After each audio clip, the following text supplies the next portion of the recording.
तुकाराम तुकाराम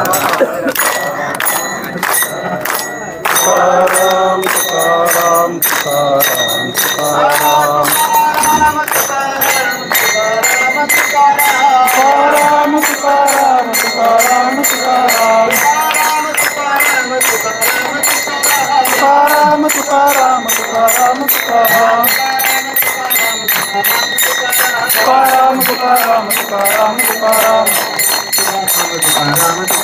तुकाराम तुकाराम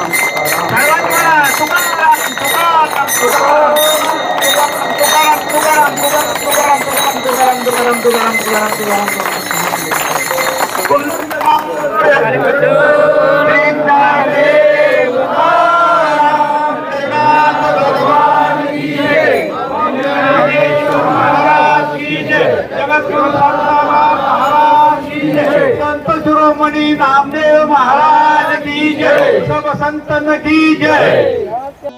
धन्य देहु गाव पुण्यभूमी ठाव, धन्य देहु गाव पुण्यभूमी ठाव, धन्य देहु गाव पुण्यभूमी ठाव। तेथे नांदे देव, तेथे नांदे देव, तेथे नांदे देव, तेथे नांदे देव, तेथे नांदे देव पांडुरंग, तेथे नांदे देव पांडुरंग। धन्य देहु गाव पुण्यभूमी ठाव, धन्य देहु गाव पुण्यभूमी ठाव।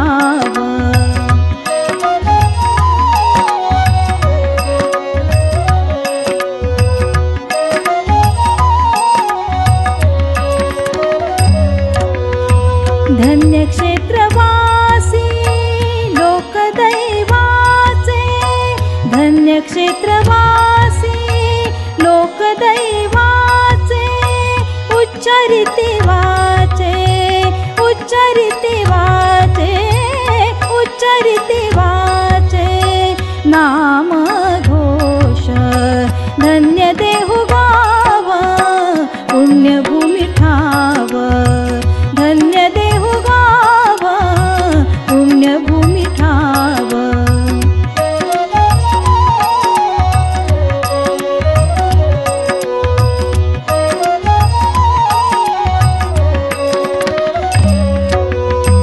करकटी उभा विश्वाचा जनिता, करकटी उभा विश्वा। चैत्र शुद्ध तृतीया हा दिवस जगद्गुरु तुकाराम महाराजांची गाथा तरल्याचा दिवस असा सांगितला जातो। आपल्याला सर्वांना माहितीच आहे की जगद्गुरु तुकाराम महाराजांनी भामनाथावर 14 दिवस 15 दिवस तिथं जाऊन चिंतन केल्यानंतर त्यांनी गाथा लिहायला, अभंग लिहायला सुरुवात केली आणि त्यानंतर आपल्या अभंगाच्या कीर्तनाच्या माध्यमातून तुकाराम महाराज समाजाला वेगवेगळा संदेश देत होते। प्रामुख्याने जरी भक्तिमार्गी संत आणि भक्तिमार्गी कवी असं त्यांना म्हटलं गेलं तर तुकाराम महाराजांचं अभंग जर आपण पाहिले तर तो मानवाच्या मुक्तीचा मार्ग आपल्याला त्याच्यामध्ये आढळतो। आणि असे हे अभंग त्या काळच्या प्रस्थापित धर्ममार्तंडांना सहन झाले नाही।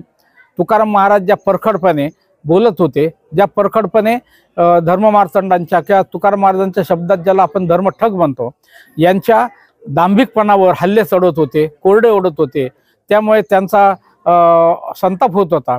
आणि म्हणून तुकाराम महाराजांच्यावर आक्षेप घेतला गेला की तुकाराम महाराज हे कुणबी आहेत, कुणब्याला लिहिण्याचा, वेदावर भाष्य करण्याचा अधिकार नाही आणि तुकाराम महाराजांच्या अभंगातून वेदाचं सार व्यक्त होते। दुसरं, तुकाराम महाराज कुणबी असल्यामुळे, शूद्र असल्यामुळे त्यांना गुरु होण्याचा अधिकार नाही। तुकाराम महाराज हे गुरु झाले आहेत आणि ते ब्राह्मणांकडून पाया पडून घेत आहेत।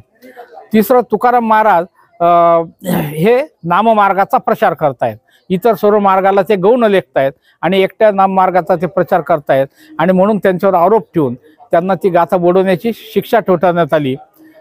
असं सांगतात की ज्यावेळेस ही गाथा बुडवण्यात आली त्यावेळेस तुकाराम महाराजांनी अन्न पाण्याचा त्याग करून 13 दिवस या इंद्रायणीच्या काठावर ठाण मांडलं आणि 13 दिवसांनी गाथा तरली.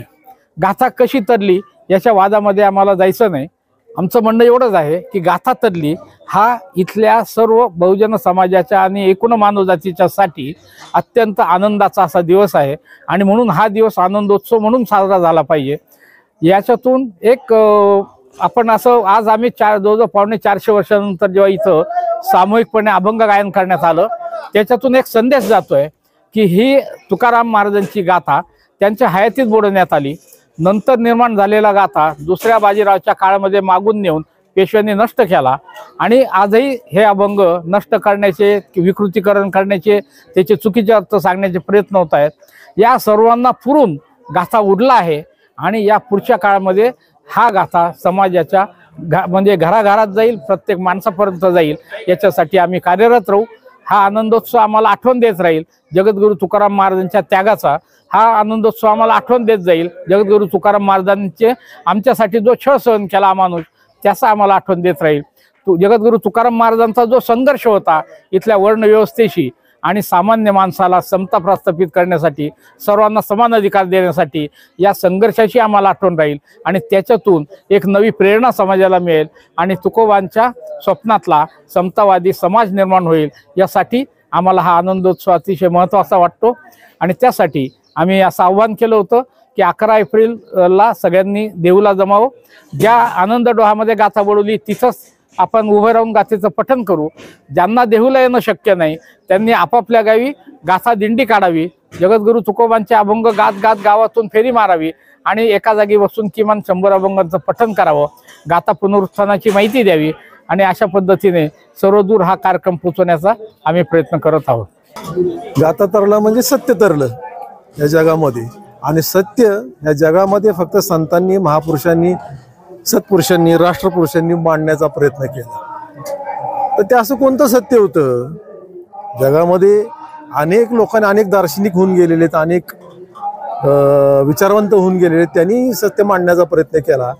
पण जगद्गुरू तुकोबारायांनी अभंगाच्या रूपातून, गाथेच्या रूपातून जे सत्य मांडलं ते सत्य असं होतं की ह्या सत्यामध्ये समता होती, ह्या सत्यामध्ये बंधुभाव होता, या सत्यामध्ये प्रेम होतं आणि या सत्यामध्ये ईश्वरापर्यंत पोहोचण्याचा मार्ग होता.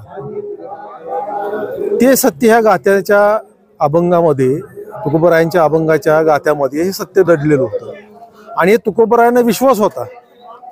हे किती जरी अधर्मी लोकांनी बुडवण्याचा याला प्रयत्न केला तर हे सत्य बुडवू शकत नाही. सत्य बुडल्याची घटना इतिहासात सुद्धा नोंद नाहीये आणि पुढेही सुद्धा ऐकायला मिळणार नाही. सत्य हे सत्य असतं. सत्य कधी नाश पावत नाही, सत्य कधी संपत नाही, सत्य कधीही नष्ट होत नाही. हे ठीक आहे, तुकोबारायांची गाथा बुडवली, ती 13 दिवसानंतर ती वर आली. तर तुकोबारायांना हे माहित नव्हतं का की जे तुकोबाराय म्हणतात की तुका म्हणे आम्ही विधीचे जनिते. एका अभंगात तुकोबारायाने असं म्हटलेलं आहे की घोटविन लाळ ब्रह्मज्ञानी हाती मुक्त आत्मस्थिती सांडविन. एवढा विचार, एवढं सत्य ज्या तुकोबारायांनी मांडलं त्या तुकोबारायांना माहित नव्हतं का? बरेचसे लोक म्हणतात की तुकोबाराया त्या शिळावर रडत बसले होते, त्रागा करत होते. जगद्गुरू तुकोबाराय हे रडणाऱ्यांपैकी नव्हते, त्रागा करणाऱ्यांपैकी नव्हते. त्यांना माहिती आहे मी जे लिहिलंय, जे सांगितलेलं आहे ते सत्य आणि सत्य ह्या जगामध्ये कोणीही नष्ट करू शकत नाही. आणि तो 13 दिवसानंतर तो गाथा तरला, तो वर आला. हे आपल्यासाठी म्हणजे जगद्गुरू तुकोबारायांना माहित होतं की सत्य मी जे बोललेलो आहे हे आज ना उद्या लोकांपर्यंत पोहोचणार, लोकांपर्यंत हे जाणार आणि लोकांपर्यंत जाणार आणि लोक याचा विचार करायला लागणार. हे एक शायर का आपल्या शेअरमधून म्हणतो की परों को खोल जमाना उडान देखता है, अरे जमी पे बैठ के क्या आसमान देखता है.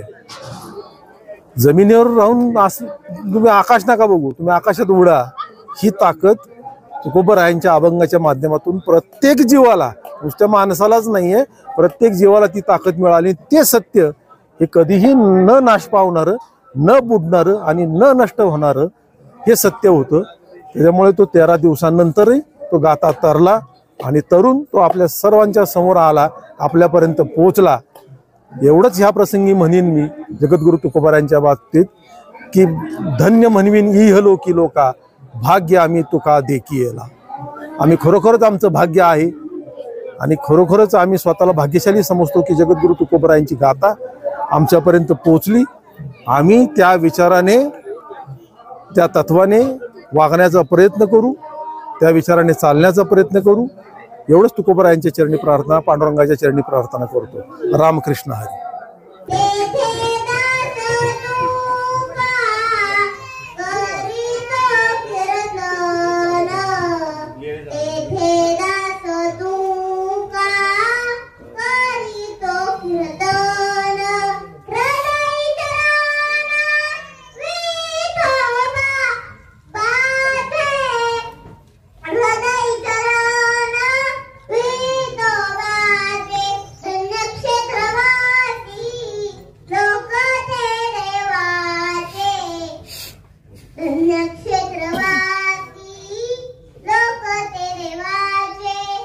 साधारणतः 300-350 वर्षापूर्वीच्या कालखंडामध्ये या इंद्राणीच्या काठावर घडला आणि त्याचा आनंदोत्सव आपण साजरा करावा, आपल्या स्मरणामध्ये ही गोष्ट राहावी या हेतूनं गाथा परिवाराच्या वतीनं उल्हासदादा पाटील यांनी पुढाकार घेतला. आबापा उल्हासदादा पाटील संस्थापक अध्यक्ष गाथा परिवार यांनी पुढाकार घेतला आणि काही वर्षापूर्वी देव संस्थांनी या ठिकाणी अशा प्रकारचा उपक्रम केला होता अशी माहिती आम्हाला मिळाली. आम्ही सदानंद महाराज देऊकर संत साहित्याचे गाडे अभ्यासक डॉक्टर सदानंद मोरे सरांना भेटलो आणि त्यांच्याशी आम्ही चर्चा केली. इथे तुकाराम घाडगे महाराज ज्यांनी आताच गाथेचं वाचन केलं तेही काही वर्षापासून इथं पाण्यात उभे राहून एकटेच या पद्धतीनं गाथेचं पारायण करतात या कालखंडामध्ये. पण नेमकी तारीख माहित नव्हती आणि ती तारीख शोधण्याचं काम डॉक्टर सदानंद मोरे सरांनी केलं आणि त्यांनी सांगितलं तेही त्यांनी सांगितलं की कशा प्रकारे ही तारीख आपण मिळवलेली आहे. संत बहिणाबाई तुकाराम जगद्गुरु संत तुकाराम शिष्या संत बहिणाबाई यांचा एक अभंग आहे आणि त्या अभंगांमध्ये वेद एक वेळ बुडालेले असताना मत्स्याचा अवतार धारण करून कशा पद्धतीनं वेद आले याचं वर्णन एका अभंगामध्ये आहे आणि त्या अभंगामध्ये तृतीयेचा उल्लेख आहे, क्षेत्रशुद्ध तृतीयेचा उल्लेख आहे आणि मग तो धागा, कारण 4 वेदांनंतर 5वा वेद तुकाराम वेद आहे. अशा प्रकारे संत तुकाराम महाराजांच्या हयातीच्या कालखंडामध्ये संपूर्ण मराठी जनसमूहाने मानलं होतं की 4 वेदांनंतरचा 5वा वेद म्हणजे तुकाराम वेद आहे, गाथा म्हणजे 5वा वेद आहे. आणि मग सदानंद मोरे सरांनी असं सांगितलं की हा जो संदर्भ आहे 5वा वेद आणि 4 वेद ठरल्याची कथा संत बहिणाबाईंनी सांगितलेली आहे ती कथा आणि याचा संदर्भ जोडल्यानंतर चैत्र शुद्ध तृतीयेचा उलगडा झाला आणि या वर्षी चैत्र शुद्ध तृतीया 11 एप्रिल झालेली आहे आणि म्हणून आजच्या दिवशी आपण हा कार्यक्रम या ठिकाणी साजरा केलेला आहे. गाथा परिवाराच्या वतीनं उल्हासदादा पाटील सर हे जाहीर करतीलच की आपण आता इथून पुढे कायमस्वरूपी करणार आहोत. आपल्या जीवाची वाटेपर्यंत आपण जगद्गुरु संत तुकाराम महाराजांची ही अजरामर गाथा जी आहे ते लोकांपर्यंत पोहोचावी, त्यातले विचार लोकांपर्यंत पोहोचावेत म्हणून हा उपक्रम आहे. या उपक्रमाच्या माध्यमातून आपण गाथेमधला विचार समजून घेणार आहोत, समजून सांगणार आहोत. आपण असं जाहीर केलेलं की ज्यांना ज्यांना यावर्षी या ठिकाणी येणं शक्य नाही त्यांनी आपल्या शेजारच्या आपल्या गावातल्या नदीमध्ये उभं राहून तिला इंद्रायणी समजून त्या ठिकाणीच या पद्धतीचा कार्यक्रम घ्यावा आणि महाराष्ट्रामध्ये जवळजवळ आज 100हून अधिक ठिकाणी हा कार्यक्रम साजरा होतोय. मराठवाड्यामध्ये उद्याच्या पिढ्यांना आपण अभिमानानं सांगू की बाबा जेव्हा गाथेच्या पुनर्प्राप्तीचा दिवस आपण सुरू केला त्या पहिल्या कार्यक्रमाला आम्ही इंद्रायणीच्या काठावर हजर होतो आणि अनेक प्रकारच्या अडचणींना तोंड देत आम्ही या ठिकाणापर्यंत पोहोचलो हे आपण सांगूयात. या ठिकाणी हृदय प्रकाशाचे किशोर कडू आहे, पहिल्या बैठकीमध्ये तेही होते. आम्ही सर्वांनी हा विचार केला आणि त्याला आम्हाला आशीर्वाद बापूसाहेब देऊकर यांचा लाभला. संस्थान प्रमुख पुरुषोत्तम महाराज मोरे संस्थांचे अध्यक्ष यांचा आशीर्वाद आम्हाला मिळाला. भास्करराव हांडे सर म्हणजे वारकरी पहिले जगातले जगप्रसिद्ध वारकरी चित्रकार म्हणून ते प्रसिद्ध आहेत जगामध्ये. दोन माणसांनी संत तुकाराम महाराजांचा विचार हा जगामध्ये इंग्रजीमध्ये पोहोचवला. त्याच्यामध्ये 19व्या शतकातल्या ब्रिटिश अधिकाऱ्यांचं जसं ज्या पद्धतीनं कॉन्ट्रिब्युशन आहे त्याच पद्धतीनं 20व्या शतकामध्ये दिलीप पुरुषोत्तम चित्रे आणि भास्कर हंडे सर या दोघांचं जे योगदान आहे ते इतिहासाला विसरता येणार नाही. अशा पद्धतीची नोंद डॉक्टर सदानंद मोरे सरांनी करून ठेवलेली आहे संत साहित्याचे कार्य अभ्यासक. आणि आता एक परंपरा सुरू झाली आहे जगामध्ये. त्यांचे चित्र बघण्यासाठी आपण जरूर औंध या ठिकाणी त्यांचा स्टुडिओ आहे.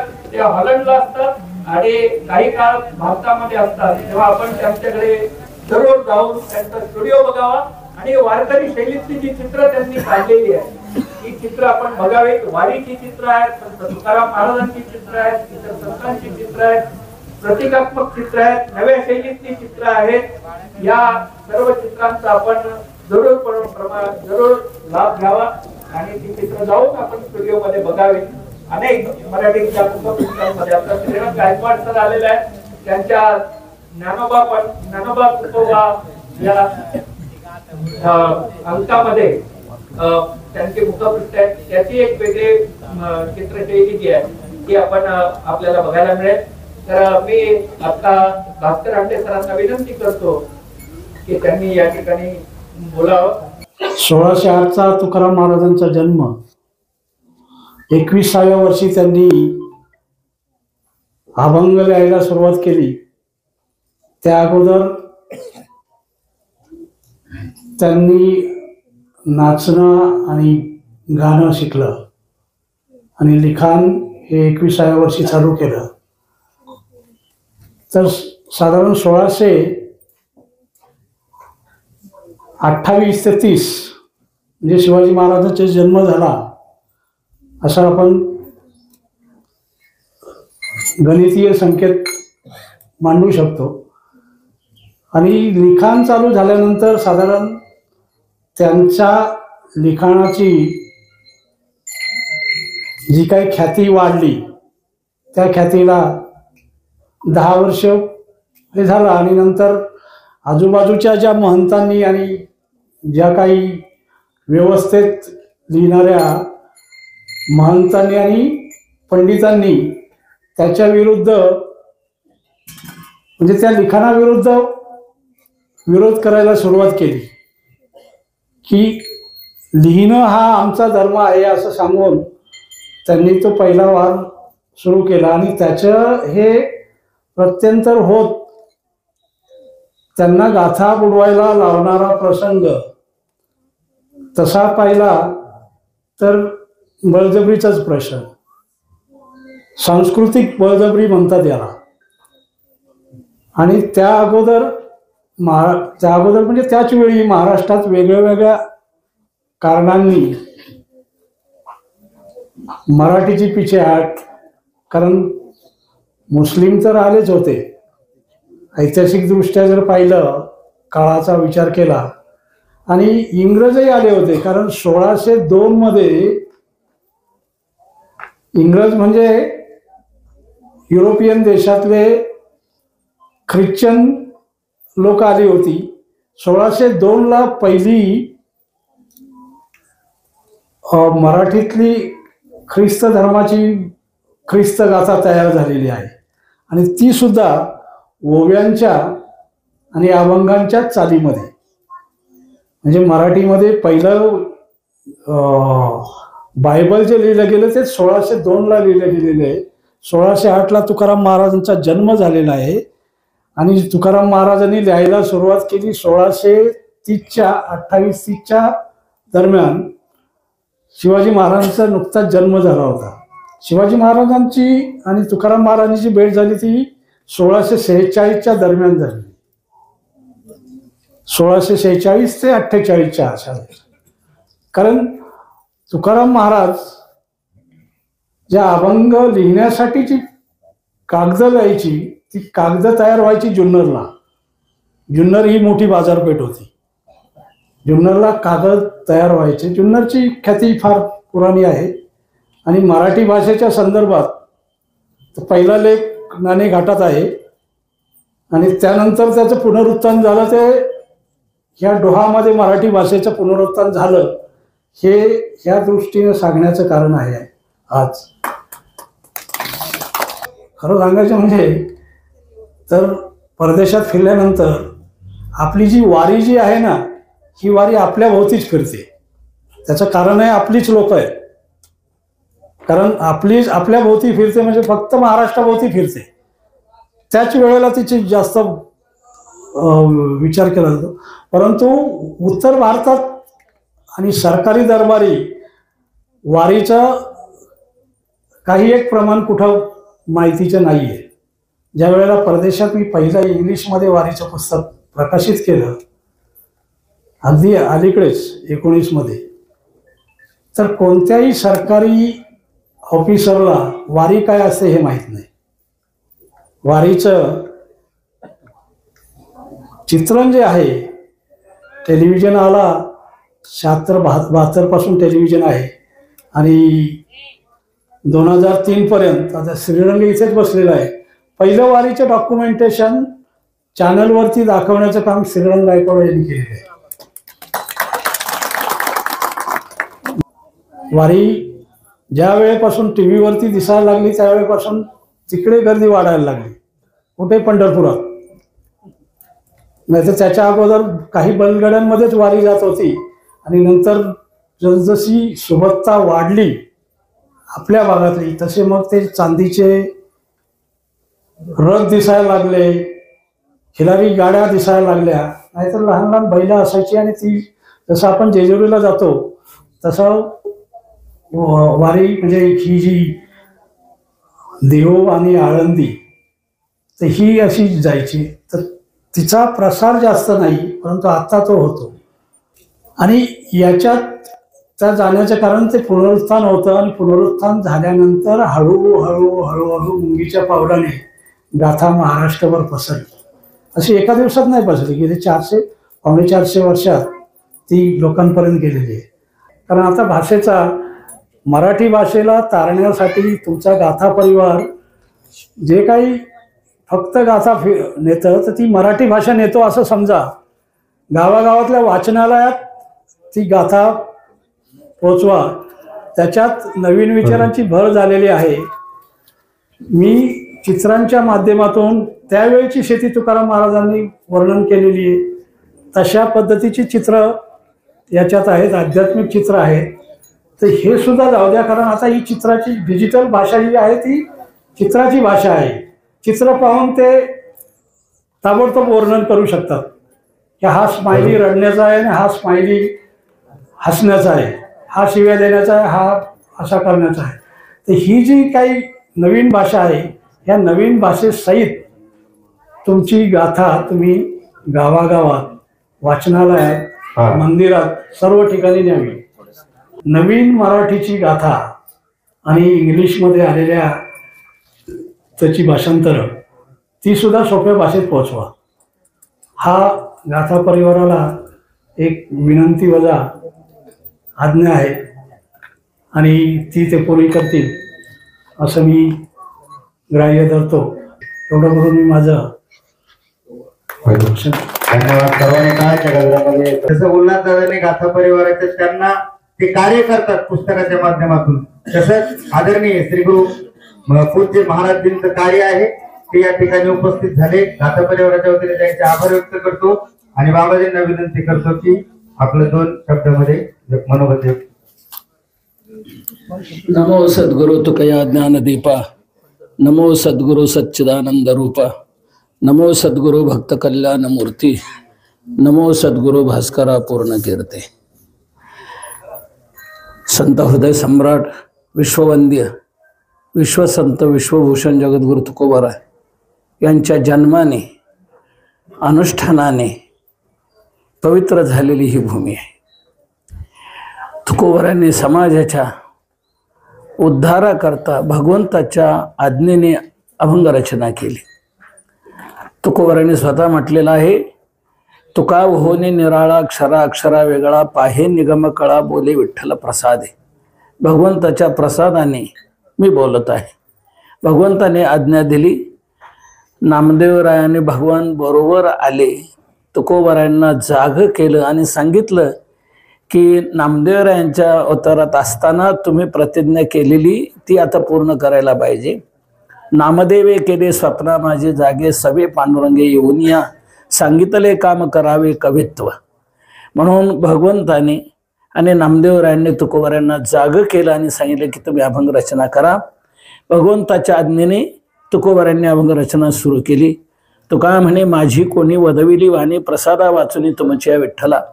आणि भगवंताने आज्ञा दिलेली त्या आज्ञेतून तुकोबारायांनी अभंग रचना विश्वाच्या कल्याणाकरता केली.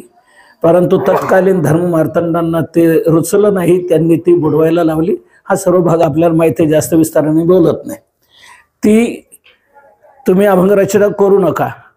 तुकोबारायांनी सांगितलं, देवाने मला अभंग रचना करायला सांगितली.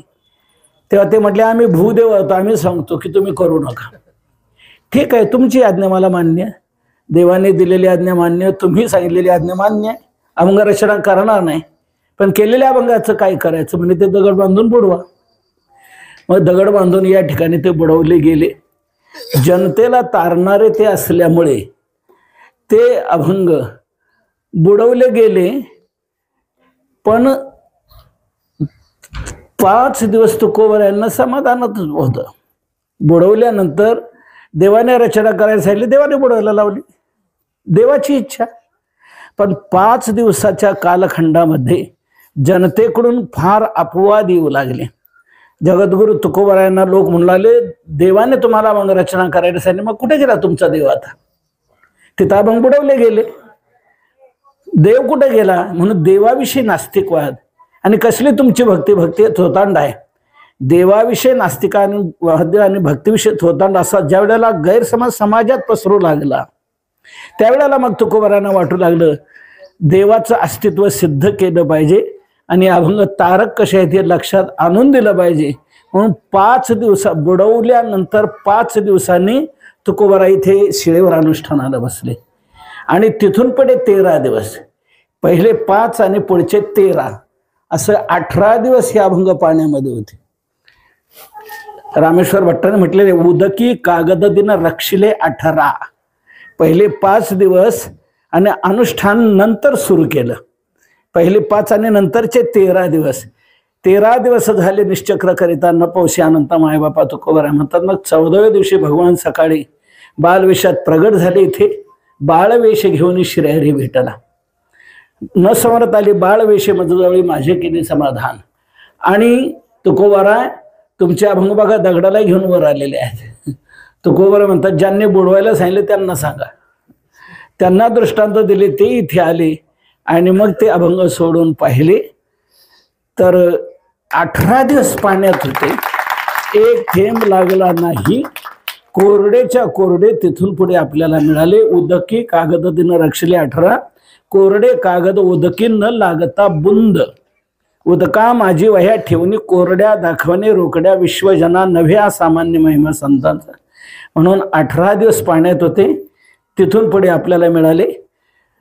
जनतेला तारणा करता तुकोबारायांनी कर्जरोखे बुडवले, कर्जरोखे बुडवले आणि जनतेला तारलं. जनतेला तारणारे अभंग बुडवायला लावले, ते दगडांना घेऊन वर आले. म्हणून दगडाला तारणाऱ्या अभंगांचं दगडावरच करून चिरस्मारक व्हावं, ते जिथे तरले त्या तारक जागेवर व्हावं. म्हणूनच गाथा मंदिराची योजना या प्रासंगिक आणि प्रासादिक जागेवर करण्यात आली. संपूर्ण अभंग उच्च प्रतीच्या मार्बलवर करून लावले गेलेले आहेत. तर ती गाथा आज तरली असं संशोधनातून आपल्या लक्षात आलेले. म्हणून चैत्र शुद्ध तृतीया हा पुनरुत्थान दिन म्हणून आपण हा संपन्न करत आहात. खूप मला याचं समाधान वाटतं आहे की आपण या विचारातून इथे येऊन इथे पारायण घडवलं, वाचन घडवलं आणि हा कार्यक्रम घडवला. यात मला विशेष समाधान वाटतं आहे. तर हा चैत्र शुद्ध तृतीया हा दिवस हा अतिशय महत्त्वाचा आपल्या दृष्टीने आहे. तर आपण आता दगडाला तारणाऱ्या अभंगाचं दगडावरच कुरुचर स्मारक झाले, ते आपल्या हृदयावर कोरले जावे म्हणून आपण ते हृदयावर कोरण्याचे प्रयत्न करायचे आहेत की आपणही तरल्याशिवाय राहणार नाही. म्हणून आपण सर्वांनी हा कार्यक्रम आयोजित केला. मी आपल्या सर्वांना धन्यवाद देतो आणि दरवर्षी आपण हा कार्यक्रम संपन्न करत आहात, तर ही अतिशय आनंदाची गोष्ट आहे, अभिमानाची गोष्ट आहे. आमचे हंडे साहेब या ठिकाणी प्राप्त झाले. त्यांचं फार पूर्वीपासून आमची या विषयीची चर्चा चालायची. तर तुकोबरायांच्या बाबतीत जे बोलतात ते आपले वाटतात. तुकोबरायांच्या बाबतीत, अभंगाच्या बाबतीत जे जे काय म्हणतात ते आपले आहेत. ते माझे सोयरे सज्जन सांगाती पाय आठविती विठोबाचे. तर या प्रकारे आपण सर्वजण या भावनेने या ठिकाणी उपस्थित झालेला आहात आणि हे अनुष्ठान पारायण आपण घडवलेलं आहे.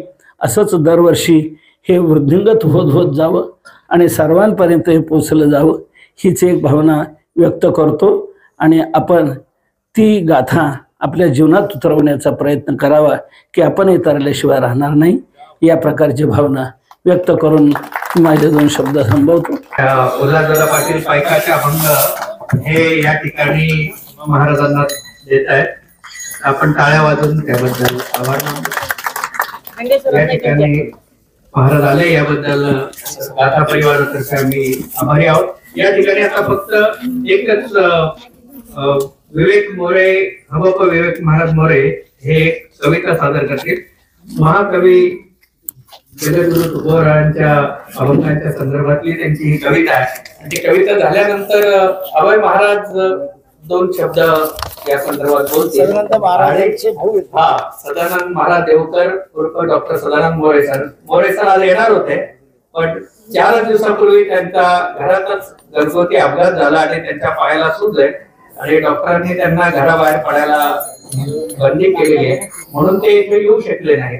तर आज त्यांचे बंधू या ठिकाणी आले, त्यांचं स्वागत आणि त्यांनी आपली कविता थोडक्यात सादर करावी. रामकृष्ण हरी.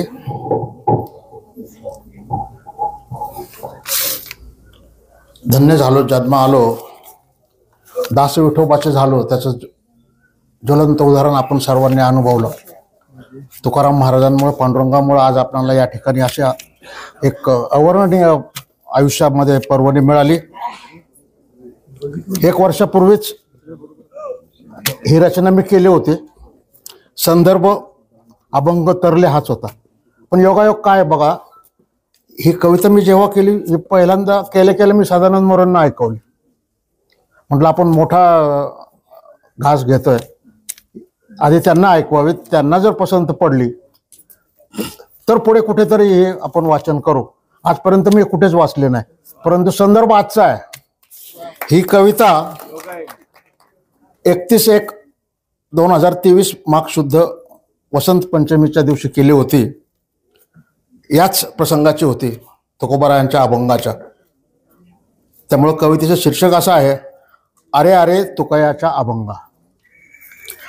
अरे अरे तुकयाच्या अभंगा, 400 वर्ष होऊन गेली तुला, तरी सुद्धा अजून कसा नाही रे तू संपला ना भंगला. अरे अरे अभंगा, तू निर्माण होत होता तेव्हापासूनच आम्ही धर्म मार्तंडांनी तुला अन तुझ्या त्या निर्माणकर्त्या तुकयाला आयुष्यभर संपविण्याचा प्रयत्न केला, तरी सुद्धा तुझ्यावर आणि त्या तुकयावर काहीच कसारे परिणाम नाही झाला. अरे अरे अभंगा, कितीतरी वेळा तू कागदावर असतानाच तुला फाडला, तुला चुरगळला, तरी सुद्धा तू जशाचा तसा किरे राहिला. अरे अरे अभंगा, तुझे उच्चारण करणाऱ्या साऱ्या भक्तांचे तोंड आणि गळाही दाबला. साऱ्या भक्तांचे तोंड आणि गळा आम्ही दाबला, तरी सुद्धा अरे अभंगा, तू साऱ्या भक्तांमुखी मुखोद्गत होत किरे गेला. अरे अरे अभंगा, काही केल्या तू काही संपेना ना तुझा नाश होईना. अरे अरे अभंगा, अखेर शेवटी तुला मोठ्या दगडाबरोबर बांधून या इंद्रायणीच्या डोहात खोलवर किरे बुडविला. अरे अरे अभंगा, तरी सुद्धा तू ना बुडाला ना संपला ना तू भंगला. अरे अरे अभंगा, तुझ्या त्या निर्माणकर्त्या तुकयाच्या 13 दिवसांच्या अन्नपाण्याविना उपवासाने जशाचा तसा कोरडा ठणठणीत इंद्रायणीच्या पाण्यावर तरंगून किरे वर आला. अरे अरे अभंगा, तू ना भिजला ना ओला झाला. अरे अभंगा, तेव्हापासूनच तुझा तो निर्माण करता तुकया अखिल जगताचा जगद्गुरु केरे झाला, जगद्गुरु केरे झाला.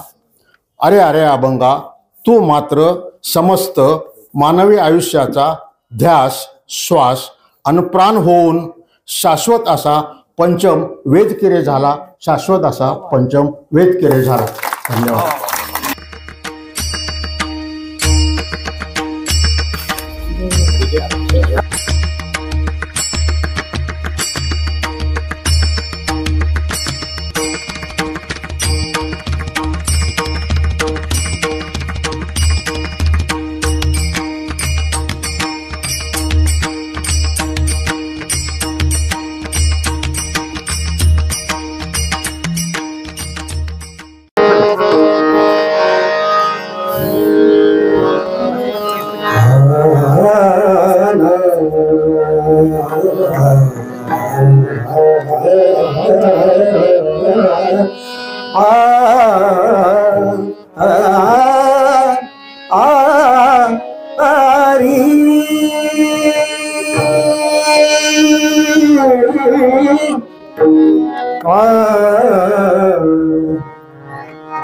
रनिया तो कड़ा, रनिया तो कड़ा, रनिया तो कड़ा. तुका आकाशाए बडा, तुका आकाशाए बडा, तुका आकाशाए बडा. रनिया तो कड़ा. आपण सर्व गायक आहेत म्हणा. तो कड़ा, रनिया तो कड़ा, तुका आकाशाए बडा.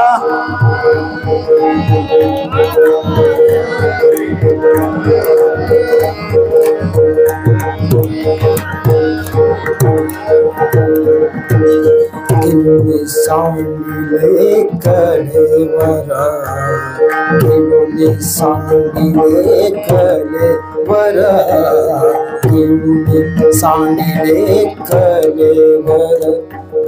प्रभुमाचा आकार, प्रभुमाचा आकार, ब्रह्माचा आकार.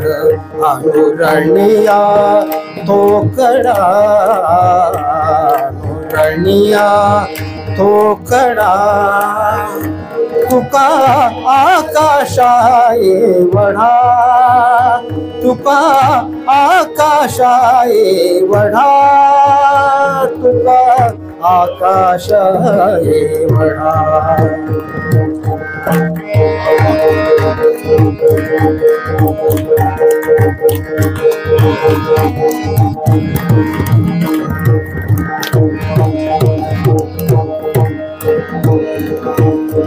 सांडिली त्रिपुटी, सांडिली त्रिपुटी, सांडिली त्रिपुटी, सांडिली त्रिपुटी. दीप उजळला घटी, उजळला घटी, उजळला घटी. अनुरणिया तो कड़ा, अनुरणिया तो कड़ा. तुका